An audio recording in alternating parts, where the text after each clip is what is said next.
नोटबंदी हिंदुस्तान के गरीब, किसान, मजदूर और छोटे दुकानदार पर आक्रमण था।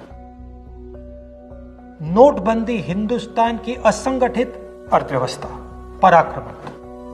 8 नवंबर 8 बजे 2016 प्रधानमंत्री जी ने नोटबंदी का निर्णय लिया। 500 रुपए, 1000 रुपए का नोट रद्द कर दिया। पूरा हिंदुस्तान बैंक के सामने जाके खड़ा हुआ। आपने अपना पैसा, अपनी आमदनी बैंक के अंदर डाली। पहला सवाल, काला धन मिटा? नहीं। दूसरा सवाल, हिंदुस्तान की गरीब जनता को नोटबंदी से क्या फायदा मिला? जवाब, कुछ नहीं।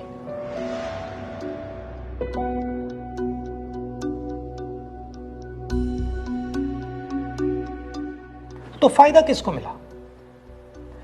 फायदा हिंदुस्तान के सबसे बड़े अरबपतियों को मिला। कैसे?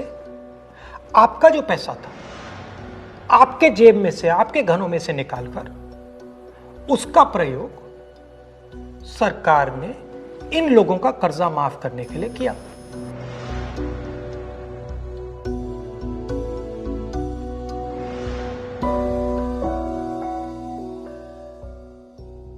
मगर वो सिर्फ एक लक्ष्य था। दूसरा लक्ष्य भी था छुपा हुआ, जमीन साफ करने का। जो हमारा इनफॉर्मल सेक्टर है, असंगठित अर्थव्यवस्था का सेक्टर है, वो कैश पे चलता है।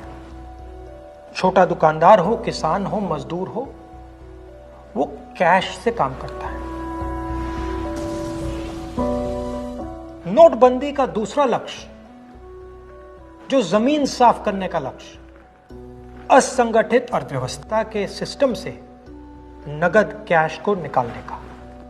प्रधानमंत्री ने स्वयं कहा कि वो कैशलेस इंडिया चाहते हैं, कैशलेस हिंदुस्तान चाहते हैं। अगर कैशलेस हिंदुस्तान होगा तो असंगठित अर्थव्यवस्था तो खत्म हो जाएगी। नुकसान किसको हुआ?